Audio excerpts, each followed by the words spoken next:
Hi guys, welcome to Smart Commerce classes. My name is Anshul Mittal and in this video we will be doing the remaining part of chapter number 6 of ACCA F1 and the name of the chapter is economic external environment political and legal factors. So basically ये कुछ दो topics थे, छोटे छोटे topics हैं जो मेरी videos में कवर नहीं है क्योंकि वो वीडियोस मैंने आज से 2 साल पहले बनाई थी.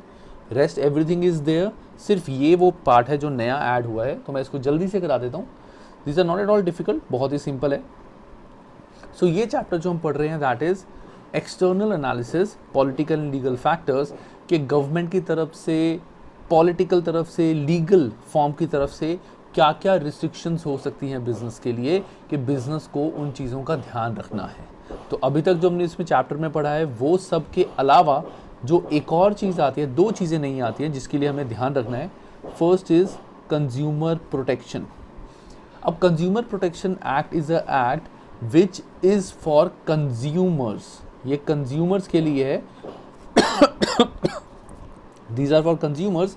वी आर बिजनेसमैन, तो this is not for us. We are not consumers. ये जो हमारे कस्टमर्स हैं जो हमसे सामान लेते हैं ये उनके बेनिफिट के लिए है. तो दैट मीन्स अगर हम कुछ गलत करेंगे तो हमारे अगेंस्ट एक्शन भी लिया जा सकता है. तो we have to make sure कि हमें कंज्यूमर प्रोटेक्शन एक्ट की पूरी नॉलेज हो, हालांकि जितनी हमें यहाँ पे बोली गई है उसकी नॉलेज हो, ताकि ऐसी कोई सिचुएशन ना आए कि हमारी कंपनी के अगेंस्ट कोई एक्शन हो जाए. ठीक है. So what is consumer protection? Let's read this. Many countries have legislations which attempts to protect consumers from falling victim of unscrupulous and unethical businesses. These laws are often very complex and vary from country to country. However, for the purpose of our exam, only basic understanding of these common principles are found in such legislation is required. मतलब हमें बहुत detail में इसको नहीं पढ़ना, हमें सिर्फ basic पढ़ना है. सो यहाँ पे हमें बताया जाएगा कि कंज्यूमर के कौन से राइट्स होते हैं, और जब हमें कंज्यूमर के राइट्स के बारे में पता होगा उसके बाद ही हम उन चीज़ों का ध्यान रखेंगे. कहीं ऐसा ना हो हम कुछ गलत करें और कंज्यूमर का राइट डिस्ट्रॉय हो जाए वहाँ पे, और मे बी कंज्यूमर हमारे अगेंस्ट सू कर दे, हमें हमारे अगेंस्ट कोर्ट केस कर दे. So point is many countries have different legislation, but in the UK it is Consumer Right Act 2015. India में भी कंज्यूमर प्रोटेक्शन एक्ट है. हर कंट्री में कोई ना कोई consumer right, consumer protection act होता है. So what are the main features, की प्रिंसिपल्स जो हमें इस राइट के पढ़ने हैं? दैट इज़ ये हमारे लिए है, बिजनेसमैन के लिए, कि हमें किन चीज़ों का ध्यान रखना है ताकि कस्टमर हमारे अगेंस्ट केस ना कर सके. तो पहला है द सेलर यानी us businesses. The seller must have legal title to और ownership of the item they are selling. अब तुम अपने आप को बिजनेसमैन के पॉइंट ऑफ व्यू से भी इसको देख सकते हो, तुम अपने आप को नॉर्मल कस्टमर के पॉइंट ऑफ व्यू से भी देख सकते हो. हालांकि we are professionals, we are ACCAs, we must be helping businesses, we are doing businesses, तो हम बिजनेसमैन के पॉइंट ऑफ व्यू से सोचेंगे. बट हम कंज्यूमर के पॉइंट ऑफ व्यू से भी सोच सकते हैं कि अगर हम कोई भी चीज़ खरीद रहे हैं, जिस भी पर्सन से खरीद रहे हैं, तो पहली बात यह है कि उस पर्सन के पास भी उसका लीगल राइट होना चाहिए. जैसे फॉर एग्जाम्पल मेरे पास एक कार थी, ठीक है, मेरे पास ही, sorry, I want to buy a car. मतलब लेना चाहता हूँ, मैं सच्ची में लेना चाहता हूँ, but I can not because of monetary terms of cost. So I want to buy a car. मैंने एक पर्सन से बात करी, उसने बोला कि वो ये कार मुझे 4 लाख रुपए की दे देगा. इंडियन करेंसी में it is 4 lakh rupees. He will give this car to me, sell this car to me for 4 lakh rupees. मैंने ध्यान नहीं दिया, मैंने बोला चल ठीक है 4 लाख ले ले. मैंने उससे कार ले ली, उसने मुझे कुछ फेक डॉक्यूमेंट्स वगैरह बना के दे दिए, एंड विच आई अग्रीड. अब हुआ ये, कल को एक बंदा मेरे पास आया, ठीक है, एक बंदा मेरे पास आया, सॉरी मैंने तो उसको हाँ मैंने कार लेनी थी. एक बंदा मेरे पास आया, उसने बोला यार मेरी गाड़ी तो चोरी हो गई थी, तुमने मेरी गाड़ी चोरी की है. उसने मेरे को पुलिस में करवा दिया कि इसने मेरी गाड़ी चोरी की है. मेरे पास ये फेक डॉक्यूमेंट्स थे, तो मैंने फेक डॉक्यूमेंट्स दिखा दिए कि देखो मेरे को तो इस पर्सन ने 4 लाख की गाड़ी सेल की थी, मेरे को तो पता ही नहीं था चोरी की है. तो पॉइंट इज उसमें ये तो फंसेगा ऑफ कोर्स, मतलब मैं तो फंसूंगा कि क्यों, कि जब तुम कोई चीज़ ले रहे हो पहले ये तो देख लो कि वो उस पर्सन की भी है कि नहीं. ओरिजिनल पेपर्स तो चेक करो चीज़ लेने से पहले. So point is, this is the consumer, this consumer has a right, यानी as a consumer I have the right कि जब भी मैं कोई चीज़ लेने वाला हूँ I have the right to check the original title of the goods. तो सेम वे अगर हम बिजनेसमैन कोई भी चीज़ किसी को बेच रहे हैं, हमारे पास उसका लीगल राइट होना चाहिए, लीगल टाइटल, कि या तो हमारी चीज़ है, हमने ट्रेड करके पैसे देके खरीदा है, या हमने मैन्युफैक्चर किया है अपनी फैक्ट्री में। ठीक है, so that is the first part in consumer right कि seller must have legal title और ownership of the good. Second, the good must be of satisfactory quality and fit for the intended purpose. मतलब जो भी goods हम बेच रहे हैं, जैसे मैंने गाड़ी का एग्जांपल था, मैंने गाड़ी खरीदी, उस पर्सन ने ये बोल दिया कि गाड़ी सही है, बढ़िया है, लेकिन जब मैंने 2 दिन बाद चलाई, उसने बस 2 दिन के लिए पता नहीं इसमें क्या सेटिंग करी थी कि गाड़ी टिक गई, 2 दिन बाद ये पूरी गाड़ी बिखर गई, गिर गई, इसके अंचर पंचर सारे ढीले हो गए। सो दैट मीन्स जिस पर्पस के लिए मैंने गाड़ी ली थी वो तो सॉल्व हुआ नहीं, तो मैं ऑफ कोर्स उस पर्सन के अगेंस्ट केस कर सकता हूँ। तो एज अ बिजनेसमैन हमें ये ध्यान रखना है कि जब भी हम कोई चीज़ सेल करें, जो उसका इंटेंडेड पर्पस है, उस पर्पस को वो चीज़ फुलफिल करे। अगर पर्पस ही फुलफिल नहीं होता, हम टूथपेस्ट क्यों लेते हैं? ताकि हमारे दांत साफ हो, हमारी कैविटीज़ कम हो। अब हमने टूथपेस्ट ले लिया, ब्रश करा, दांत अभी भी वही बिल्कुल पीले पड़े हैं और कैविटीज़ आ रही है, मुंह से स्मेल आ रही है। So what does this mean कि जो टूथपेस्ट है, it is not working for is intended purpose. Some situation में भी देयर कि कोई बंदा बीमार है, कुछ है, दैट्स अ डिफरेंट केस, लेकिन नॉर्मली तो उसको काम करना चाहिए। अगर वो नहीं कर रहा, हम कंपनी के ऊपर केस कर सकते हैं कि टूथपेस्ट के ऊपर लिखा हुआ है, ये देखो कि ऐसा ऐसा है, जीरो कैविटी, ये सब वो सब ऐसे वैसे, मेरे तो दांत अभी भी पीले के पीले रह गए, वाइट तो हुए ही नहीं, इसमें शाइनिंग वाइट थे, वैसा हुआ नहीं। ठीक है, so that is the goods must be of satisfactory quality and fit for the intended purpose. Third is when a buyer makes a purchase based on the description of the item, the goods must correspond with the description. मतलब जैसे तुमने you are very health conscious, आजकल तो सारे ही health conscious हैं, you are very health conscious, तुमने कोई भी प्रोडक्ट जब लिया, तुमने देखा इंग्रेडिएंट्स में इसमें इतना प्रोटीन है, इतना फैट है, इतने कार्ब्स हैं, ये वो, इसमें ये चीज़ें डली हुई हैं, उस बेस पे तुमने प्रोडक्ट अपना ले लिया। ठीक है, अब हुआ ये, जब तुम घर गए और तुमने खाया, जैसे चलो इसका मैं और प्रैक्टिकल एग्जांपल लेता हूँ। आजकल मोस्टली हर बच्चा जिम जाता है, मतलब वर्कआउट करता है, तो सोचो जैसे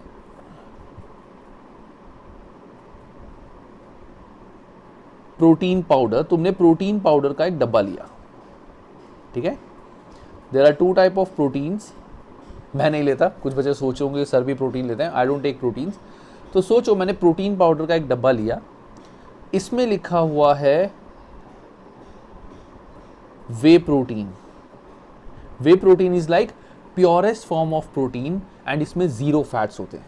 ठीक है, whey proteins are purest form, इसमें 0 फैट्स होते हैं। मैंने ये वाला प्रोटीन ले लिया क्योंकि मैं मोटा नहीं होना चाहता, कि मेरे को प्रोटीन भी मिल जाए और मेरा वेट ना बढ़े।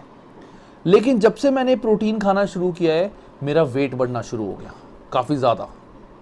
तो in that case I can sue the company जिससे मैंने ये प्रोटीन पाउडर लिया है, कि वे प्रोटीन में हमने लिखा हुआ है इसमें 0 फैट्स हैं, लेकिन जब से मैंने प्रोटीन लेना शुरू किया है मेरा वेट बढ़ रहा है, ऐसा कैसे हो गया? सो दैट मीन्स जो भी डिस्क्रिप्शन ऑफ आइटम थी वो उसके कॉरस्पॉन्ड भी करनी चाहिए। अगर उसमें इतना प्रोटीन है तो इतना प्रोटीन होना चाहिए, उसमें 0 फैट्स हैं तो 0 फैट्स होने चाहिए। जैसे डाइट पेप्सी आती है, डाइट कोक आती है, उसमें लिखा होता है 0 कैलोरीज, तो they must correspond with the 0 calories. हालांकि वो चेकिंग पीछे होती है, एज अ लेमैन हमें कैसे पता चलेगा, लेकिन you can obviously if you want, तुम लेबोरेटरी में टेस्ट करा सकते हो और लेबोरेटरी का रिजल्ट निकाल के दिखा सकते हो। अगर मान लो तुमने लिया, you bought a can of Pepsi diet and तुमने किसी लेबोरेटरी में चेक कराया कि इसमें फैट्स तो नहीं है या कैलोरीज तो नहीं है, और सोचो उसमें कैलोरीज निकल गई, सो तुम कंपनी पे केस कर सकते हो और तुम्हें कॉम्पनसेशन भी मिलेगा ऑफ कोर्स। बट ऐसा करना मत, क्योंकि पेप्सी है, इट्स अ बिग कंपनी, उसने कुछ सोच के ही लिखा होगा 0 कैलोरीज, ऐसा नहीं है कि कोई अपनी मर्जी से लिख देता है। तो that is the point. Next, when digital content like online firms, games, e books is faulty, consumers are given clear right to repair और रिप्लेसमेंट। अगर तुम ऑनलाइन कुछ भी परचेज करते हो, तुमने ई बुक्स परचेज की हैं, यू हैव परचेज्ड गेम्स, जैसे गूगल प्ले स्टोर से तुमने कोई गेम डाउनलोड करी है, या ऑनलाइन फिल्म्स, मैंने फर्म्स बोल दिया, तुमने ऑनलाइन फिल्म परचेज की है, जैसे अमेजॉन पे फिल्म्स वगैरह भी तुम परचेज कर सकते हो, तुमने कोई परचेज की है और वो फिल्म बीच में हैंग हो रही है या उसमें कुछ पार्ट डिलीटेड है, जो तुम्हें पता है कि वो डिलीटेड है, कहीं जगह आवाज़ नहीं आ रही, यू हैव द राइट कि तुम वो चीज़ बोल के उसको चेंज करा सकते हो। दिस इज कंज्यूमर राइट कि तुम वो चेंज करा सकते हो कि इसका पर्पस फुली सॉल्व नहीं है, मैंने पैसे पूरे के दिया हैं तो मेरे को चीज़ भी पूरी पूरी चाहिए। ठीक है। मतलब बहुत सारे बच्चे ऐसे हैं जो शायद ये बोलते हैं कि सर हमने ACC की क्लासेस ली थी परचेज करके एंड वो सेटिस्फैक्ट्री नहीं है, कुछ नहीं है, तो in that case you can also sue on that company. मतलब if you are not satisfied, मैं तो बोलता हूँ if you are not satisfied तो तुम कर सकते हो case. I am not saying कि तुम करो, of course you are students, तुम्हें पढ़ाई करनी है, सब कुछ करना है, you are registered, but just वैसे ही I am just telling you for your knowledge कि अगर तुम किसी भी प्रोडक्ट से whatever you are buying, if you are not satisfactory, if you are not satisfied with the product, तुम उस कंपनी को बोलो या तो हमें अच्छी चीज़ दे, नहीं है तो उसके अगेंस्ट यू कैन केस। मैंने खुद एक बार करा हुआ है केस। मैंने भी एक बार ऑनलाइन क्लासेस दी थी, not for this, I bought online classes for a course, ठीक है। और वो जब मैंने रिकॉर्डेड सेशन दिया, मुझे कुछ समझ नहीं आया, वो सिर्फ उसने क्या किया था, बुक ओपन करी और बुक में से एक एक वर्ड बोलना शुरू कर दिया बस। तो मैंने उसको बोला मेरे को रिकॉर्डेड नहीं चाहिए, मेरे को कुछ समझ नहीं आ रहा, पढ़ना ही है तो मैं खुद भी पढ़ सकता हूँ, तो मेरे को पैसे वापस करो। उसने नहीं करा, मैंने कंप्लेंट डाल दी कोर्ट में, कंज्यूमर कोर्ट में, कि देखो मैंने उनको बोला था, मैंने उनको मेल भी डाली है, पहले मैंने उनको रिटर्न मेल डाली कि देखो I am not satisfied with your book, you are just reading from the material, I want explanation which you have not provided. जहाँ पे एक्सप्लेनेशन देनी होती है तुम वहाँ पे नहीं दे रहे, ठीक है। तो उस पर्सन ने उसका रिस्पॉन्ड नहीं किया, उसने कहा हमारे पास तो यही है and this is good enough, तुम्हें समझ नहीं आ रहा तो 2-3 बार वीडियोस और देख लो। तो मेरे को तब भी समझ नहीं आया क्योंकि उसने समझाया ही नहीं हुआ कुछ। कई बच्चे ऐसे होते हैं जिनको समझने में टाइम ज़्यादा लगता है, लेकिन कुछ समझाओ तब ना, सीधा सीधा बस लाइन ही 2-3 बार पढ़ के क्या समझ आएगा, वो तो खुद भी पढ़ सकता हूँ। तो मैंने देन कंज्यूमर कोर्ट में उसके अगेंस्ट कंप्लेंट डाल दी थी, तो मुझे उसने रिफंड किया था फिर सारा अमाउंट। जब कंज्यूमर से वहाँ से कॉल आया ना उसको कि हाँ भाई आपका कंज्यूमर है, उसको हमने वीडियोस दिए और जो कंज्यूमर कह रहा है वो फुलफिल ही नहीं हो रही, तो ये चीज़ होती है। आई एम नॉट एनकरेजिंग एनीवन कि ये काम करना मत करना, जस्ट टेलिंग यू। तुम अगर not online classes and all, तुम वैसे भी अगर कोई चीज़ भी लेते हो, प्रोडक्ट भी लेते हो, if you are not satisfied तुम कंप्लेंट कर सकते हो and it will work for you, ठीक है। So this is consumer right. So as a businessman हमें इन चीज़ों का ध्यान रखना है कि क्योंकि अगर हमारे अगेंस्ट कोई भी ऐसे कंप्लेंट वगैरह हो गई तो हमारे बिजनेस का ही नुकसान होगा, हमारी रेपुटेशन डाउन होगी। तो हमें इन सारी चीज़ों का ध्यान रखना है एज अ बिजनेसमैन कि ये सारी चीज़ें हम कस्टमर को पूरा सेटिस्फाई करेंगे।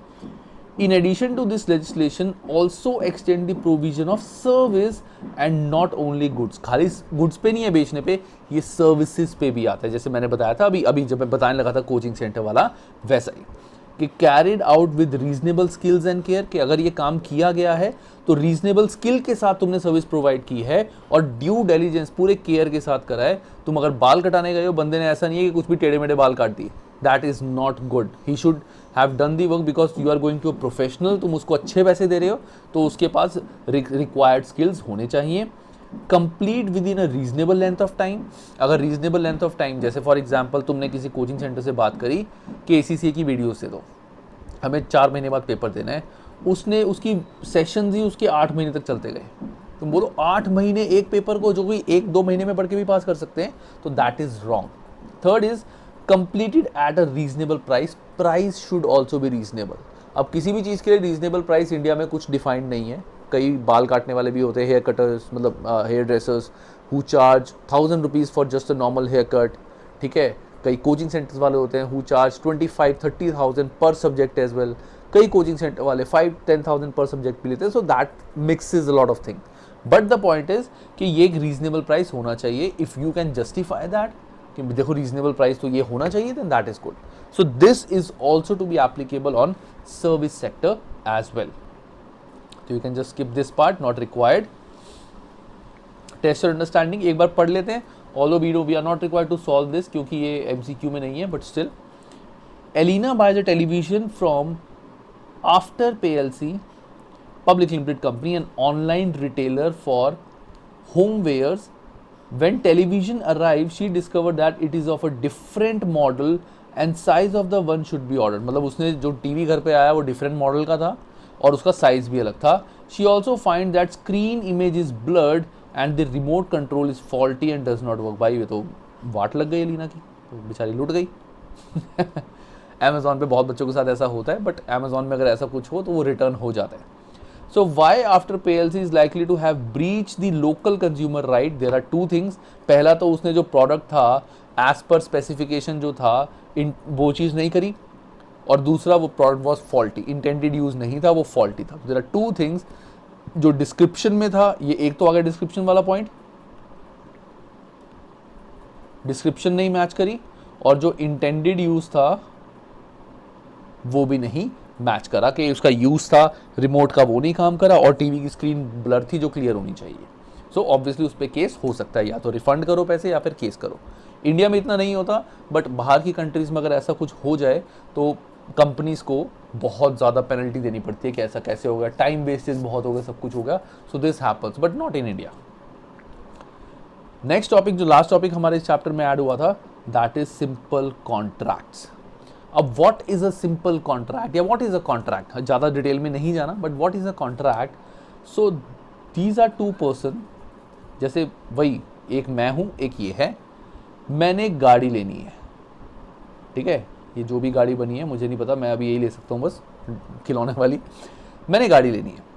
तो मैंने इस पर्सन के साथ एक कॉन्ट्रैक्ट किया, I entered into contract with this person कि I want to buy this car, तो इसके लिए जो भी किस डेट को मेरे नाम पे ट्रांसफ़र होगी, कितना अमाउंट मेरे को पे करना है, दिस इज़ रजिस्टर्ड ये एंड ऑल, इसके सारे ओरिजिनल पेपर्स तुम मेरे को दोगे। सो सारी टर्म्स एंड कंडीशन मैंने इससे सेट करी, इसने उस चीज़ पे अग्री करा, ओके, क्योंकि अगर इसने अग्री ही नहीं करा, मैंने बोला कि मैं 3 लाख की गाड़ी लूँगा, मैंने टर्म्स एंड कंडीशन बना दी, इसने बोला कि नहीं मैं 3 लाख की नहीं बेचूंगा, सो मेरा उससे कोई कॉन्ट्रैक्ट ही नहीं हुआ, क्योंकि उसने एक्सेप्ट ही नहीं करा कि अगर उसने एक्सेप्ट कर लिया कि ओके मैं 3 लाख की तुम्हारे को सेल कर दूंगा, सारी टर्म्स एंड कंडीशन पे ही agreed, that's here we call it a simple contract. So contract is legally enforceable agreement. Legally enforceable मतलब अगर कल को वो बंदा मुझे गाड़ी नहीं दे, कि वो मना कर दे गाड़ी देने से, मैं तो नहीं दे रहा, मेरे को 4 लाख का बायर मिल गया, जबकि 3 लाख में ऑलरेडी वो मेरे को कमिट कर चुका है, मेरे साथ कॉन्ट्रैक्ट कर चुका है, एग्री कर चुका है, सब कुछ हो चुका है, पैसे मैं जब देने को गया उससे कहा नहीं मेरे को दूसरा बंदा 4 लाख की कह रहा है, मैं उसको 4 लाख की दूंगा, तो मैं उसके अगेंस्ट केस कर सकता हूं कि भाई जब हमारा कॉन्ट्रैक्ट हो चुका है, this is legally enforceable, that means I can sue you अगर ये कॉन्ट्रैक्ट तुम फुलफिल नहीं कर रहे। So it's a contract, legally enforceable contract between 2 parties. Such a contract is known as simple if it is not required to be in any particular form.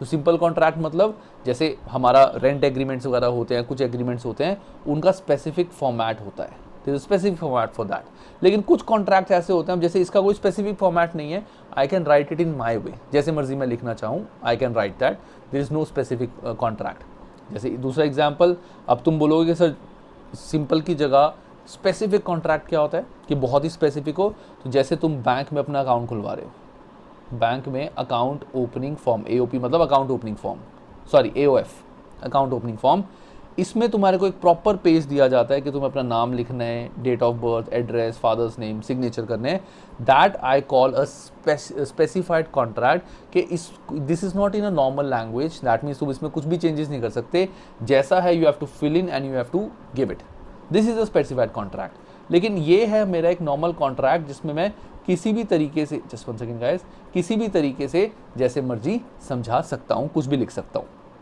So this is called a simple contract. So it is commonly held misconception that, ये सबसे important point है, इन्होंने भी इसको caution लिखा हुआ है, it is commonly held misconception that all contract must be written in order to be legally binding. That means अगर तुमने कोई कॉन्ट्रैक्ट करा है किसी के साथ और वो कॉन्ट्रैक्ट तुमने लिख के नहीं करा, वर्बली करा है, then that also can be a valid contract. Written agreement तो होगा ही वैलिड, लेकिन oral agreement can also be valid. अब तुम बोलोगे सर अगर आपके बीच में, उन दोनों के बीच में एक ओरल एग्रीमेंट हुआ था, वो तो कल को मना कर देगा कि मैंने तो बोली नहीं ऐसी बात। येस दैट इज ट्रू, वो बोल सकता है, लेकिन मैं ऐसा नहीं है कि I can not sue him, मैं कोर्ट में केस कर सकता हूं, लेकिन अब कोर्ट में केस करने के बाद मैं प्रूव ना कर पाऊं कि ऐसा कुछ हुआ है, वो अलग बात है। तो ऑब्वियसली रिकॉर्डिंग रखनी पड़ती है, कुछ रखनी पड़ती है, प्रूफ करना बहुत मुश्किल होगा ये चीज़ कि उसने ये बात बोली है, कैसे बताऊंगा मैं, मेरे पास कोई रिकॉर्डिंग नहीं है, मैं तो बोल दूंगा कि इसने बोला है, वो बोलेगा मैंने बोला नहीं है, लड़ते रहेंगे ऐसी, नहीं तुमने उस दिन कहा था, ये कहा था, वो कहा था। लेकिन मैं कोर्ट केस कर सकता हूँ अगर सोचो मैंने उस कॉल की रिकॉर्डिंग करी हुई है, या मेरे पास 10 एक बंदे हैं जिनके आगे ये बात हुई थी जो कोर्ट में बोल ले कि हाँ हमने भी सुना था इसने ऐसे बोला है। The way I prove that is a different thing, लेकिन मैं कोर्ट में केस कर सकता हूं। So contract should not be written in order to be binding, in order to be legally binding. Oral contract can also be legally binding, उस पर भी case हो सकता है। In fact, many contracts can be in other forms such as verbal contract. However, in the event of disputes between the parties, non-written contract can be difficult to prove to enforce, जैसा मैंने बताया था। अब जैसे तुम कहोगे sir ऐसे तो फिर हर सिचुएशन में प्रॉब्लम होगी, तो कॉन्ट्रैक्ट हर जगह रिटर्न करना चाहिए। ऐसा नहीं होता। एग्जाम्पल, तुम अब जैसे मैं हेयर कटिंग कराने गया अपनी, ठीक है,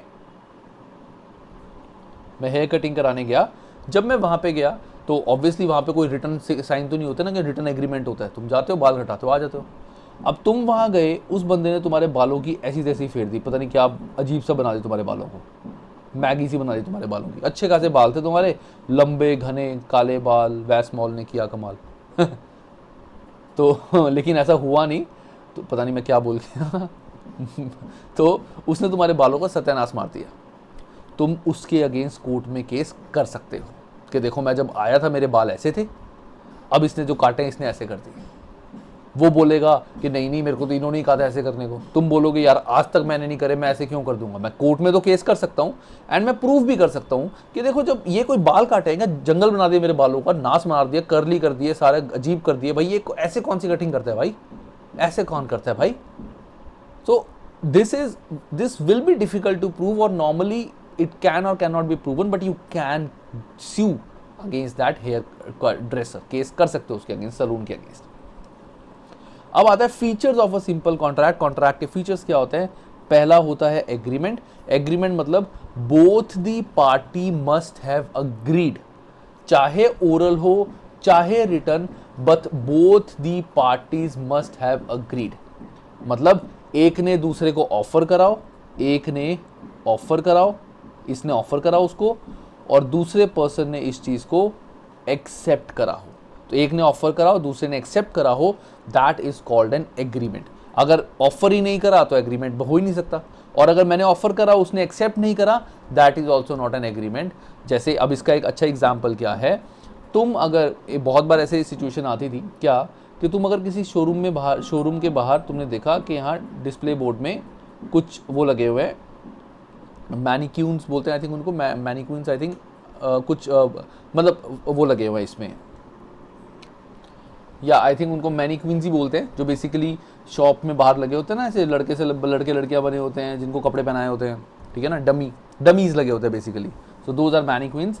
तो उनको उन्होंने एक बहुत अच्छी ड्रेस पहनाई हुई थी, लड़के को बहुत मतलब लड़कियों को बहुत अच्छी ड्रेस पहनाई थी। एक लड़की बाहर से जा रही थी, उसको ये ड्रेस बहुत पसंद आई, बहुत ज़्यादा पसंद आई, इतनी पसंद आई कि उसको हो गया कि अगर ये लाख रुपए की भी हो तब भी वो बाय कर लेगी। She was rich. ये जब अंदर गई शोरूम के, इसने बोला कि मुझे ये ड्रेस चाहिए, उन्होंने बोला कि मैम ये ड्रेस आपके साइज़ में अवेलेबल नहीं है, ये आपका साइज़ थोड़ा छोटा है, वो बड़े साइज़ में अवेलेबल है। तुमने बोला कोई बात नहीं 1-2 दिन में मंगा दो। उसने बोला कि ma'am we can not guarantee, maybe हो सकता है ना आए, हो सकता है ना ही आए, क्योंकि इस साइज़ का हमें नहीं पता बने ना बने। इस लड़की ने गुस्से में आके इनके अगेंस्ट केस कर दिया।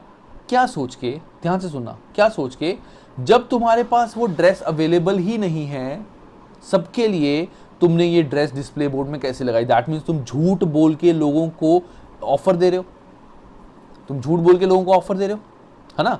तो तुम्हें सिर्फ उसने एक ऑप्शन दिखाया, ये है, तुम गए, यू ऑफर दैट पर्सन कि मुझे ड्रेस चाहिए, ही डिसअग्रीड, ही डिडंट अग्री कि हमारे पास ये ड्रेस है, तो यहाँ पे एग्रीमेंट ही नहीं हुआ, तो that is not a valid contract. क्योंकि जब उसने मना ही कर दिया मेरे पास ये ड्रेस नहीं है, तो that is not a contract. ठीक है। सो ये चीज़ें हमें पता होनी चाहिए एज आम जनता कि हम ये काम नहीं कर सकते। कई बार खुंदक में आके तुम बोल दो कि मैं तो केस कर दूंगा, ये कर दूंगा, कर ही नहीं सकते। तुम केस करोगे तुम्हारा ही नाम खराब होगा, पैसे भी वेस्ट होंगे। कि जब तुमने, उसने तुम्हें ऑफर नहीं किया, he didn't offer you to buy that dress, उसने सिर्फ डिस्प्ले में डाली हुई है, तुम्हें पसंद आई, यू ऑफर दैट पर्सन कि मुझे ये ड्रेस बाय करनी है, उसने बोला मैं ये हमारे पास ड्रेस नहीं है, दैट्स इट, वो एग्रीमेंट ही नहीं हुआ, so that is not a contract. Second आता है consideration. Consideration means money, consideration means money. Every contract should have involved a certain amount of money और something in exchange, certain amount of money और something in exchange. जैसे मैंने car ली है तो उसके against cash दूंगा, या अगर कार ली है उसके अगेंस्ट मैं अपनी बाइक दूंगा। There should be a consideration for the thing. अगर कंसिडरेशन जीरो है, जैसे फॉर एग्जाम्पल इसने इस पर्सन को बोला, ये बहुत गरीब आदमी है, इसने इस पर्सन को बोला कि मैं तुम्हारे को 10,000 रुपीज़ की अगले हफ्ते चैरिटी करूँगा। इस पर्सन ने बोला इस पर्सन को कि मैं 10,000 रुपीज़ की चैरिटी करूँगा अगले हफ्ते। हुआ ये, अगले हफ्ते वो पर्सन नहीं आया, अगले हफ्ते ये पर्सन इसके पास नहीं आया। इसने कोर्ट में केस कर दिया इस पर्सन के अगेंस्ट कि भाई ये पर्सन तो आया नहीं, इसने पैसे लेने थे। तो पॉइंट इज, पहली बात तो इसमें कंसिडरेशन, ये जो पैसे दे रहा है इसके अगेंस्ट ये क्या दे रहा है, कुछ भी नहीं दे रहा। दोनों तरफ से कुछ लेन देन होना चाहिए। कंसिडरेशन मींस दोनों तरफ से, बोथ पार्टी की तरफ से कुछ दे समथिंग शुड ऑफर, तभी वो एक कंसिडरेशन होगा। खाली पैसे देना इज नॉट द कंसिडरेशन। इसने क्या दिया उसके बदले, तो that is not a consideration and that is not a contract. Third is intention to create legal relationship. What does this mean, intention to create legal relationship? कि जब भी हम कोई कॉन्ट्रैक्ट करते हैं, so next part is intention to create a legal relationship. इसका मतलब ये है कि जो भी दोनों पार्टीज हैं वो अगर कॉन्ट्रैक्ट में आ रहे हैं तो कॉन्ट्रैक्ट में आने का उनका पर्पस ये है, मतलब इंटेंशन ये है कि कल को अगर ये चीज़ फुलफिल ना हो तो हम दूसरा बंदा उसके अगेंस्ट केस कर सके। सिंपल सा एग्जांपल देखो, अगर मैंने अपने कज़न से गाड़ी लेनी थी, तो मैं ये कॉन्ट्रैक्ट भी नहीं करूँगा, सीधा पैसे दे दूंगा, ख़त्म। क्योंकि मेरी इंटेंशन नहीं कि कल को गाड़ी ना मिले, कुछ मिले तो मैं उसको कोर्ट में घसीटूँ, कोर्ट में केस कर सकूँ उसके against.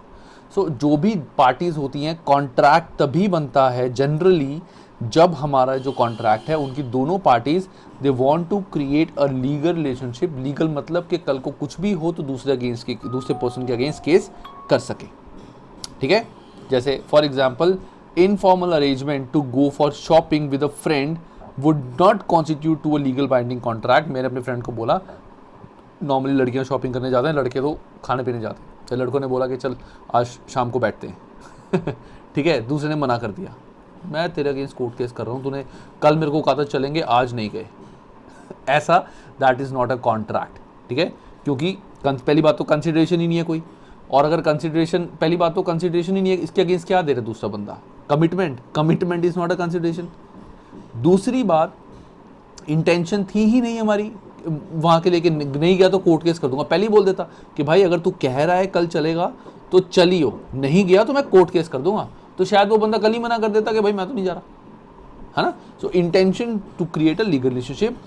And last is capacity and legality. So capacity and legality एक बार यहाँ से पढ़ते हैं तब ज़्यादा समझ आएगा। Each party to the contract must have the capability to enter the contract. In many countries, individual at the age of 16 cannot enter into any contract. In addition, contracts cannot be formed for the purpose of illegal act. For instance, a contract to commit murder cannot be legally enforced. एक तो contract illegal नहीं होना चाहिए, legality मतलब contract should be legal, कोई business करने के लिए, कोई काम करने के लिए। इलीगल कॉन्ट्रैक्ट, चलो दो बंदे मिलके बैंक लूट के आते हैं, that is not a legal contract. तो तुमने बैंक लूटने गए, जब बाहर है दूसरा बंदा पैसे लेके भाग गया, तुम कोर्ट में चले गए कि हम दोनों ने कॉन्ट्रैक्ट किया था कि दोनों मिलके बैंक लूट के आधा खाएंगे वो पैसे लेके भाग गया, तो पहले तो तुम ही फंसोगे। Just an example. So it should be legal. And capacity मतलब कि जो भी पर्सन कॉन्ट्रैक्ट कर रहा है he should be capable to do the contract. There are lot of things, यहाँ पे इतना नहीं बताया हुआ, लेकिन जब तुम F4 करोगे तो वहाँ पता चलेगा F4 में कि there are lot of criteria which tells कि whether you can enter into a contract और नॉट। एग्जाम्पल, अगर तुम इंसॉल्वेंट हो, कंगाल हो, तुम्हारे पास कुछ है ही नहीं, तो तुम कॉन्ट्रैक्ट नहीं कर सकते। दूसरा, पर्सन ऑफ अनसाउंड माइंड, तुम पागल हो, मतलब नहीं हो जस्ट तुम पागल हो, तो तुम कॉन्ट्रैक्ट नहीं कर सकते। तीसरा, तुम्हारी एज 18 या 16 से कम है, तो तुम बच्चे हो। जैसे इंडिया में जैसे कुछ भी बच्चे कुछ करते हैं तो they go to juvenile court, not in normal court, they go to juvenile court, मतलब बच्चों के कोर्ट में। ठीक है, बच्चों के ट्रायल अलग चलते हैं। ऐसे ही एक 18 साल से या 16 साल से कम का बच्चा, ही और she can not enter into any contract. So they cannot students who are the age of less than 16, बच्चे वो कोई कॉन्ट्रैक्ट नहीं कर सकते किसी के साथ भी। अब जैसे फॉर एग्जांपल एक बच्चा है, ठीक है, उसके घर में जैसे ऑब्वियसली पेरेंट्स हैं, सब कुछ है, तो उसके घर में एक बहुत बड़ा टीवी था, लेट्स से 100 इंच का टीवी। आजकल बच्चे थोड़े अलग ट्रैक पे जा रहे हैं, सबको होता है कि हम गेम्स खेलें, पबजी, चलो पबजी तो बैन हो गई इंडिया में, अब BGMI आ गई and all, and they spend lot of money in these games, they spend like उसकी जो भी एलीट पासिस वगैरह होते हैं, ये सब होता है, ये सब होता है, they spend lot of money, I don't know why, सिर्फ सेटिस्फैक्शन के लिए, they don't get anything but satisfaction के लिए। मुझे तो बिल्कुल ऑनलाइन गेमिंग पे पैसे पटने का क्या फ़ायदा है, what you get by spending that amount. But anyways इस बच्चे को पैसे चाहिए थे गेम्स के लिए, इसने अपने इसके पेरेंट्स ने मना कर दिया। ये चुपके से, he is the age of 14, ये चुपके से गया, इसने एक बंदे से बात करी, he is the age of 25। इस पर्सन को ये कॉन्ट्रैक्ट एक्ट के बारे में नहीं पता था, ये इसके पास गया, इसने बोला कि हमें टीवी बेचना है, पेरेंट्स कहीं बाहर गए थे 2-3 दिन के लिए, इसने एक रिटर्न कॉन्ट्रैक्ट प्रॉपर बनाया, प्रॉपर रिटर्न कॉन्ट्रैक्ट बनाया और ये टीवी इसको बेच दिया, अपने साइन भी कर लिए, इससे भी साइन कर लिया और पैसे ले लिए।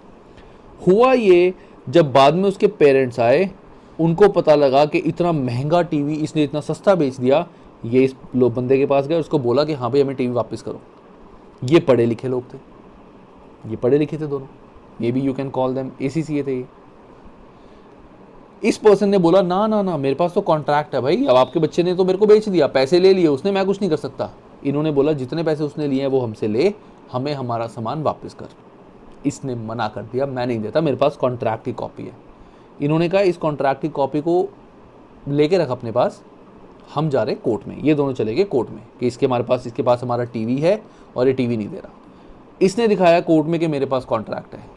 जज ने बोला any contract with a minor is not a valid contract, तो कॉन्ट्रैक्ट की वैलिडिटी खत्म, जीरो, इसकी कोई वैलिडिटी नहीं है।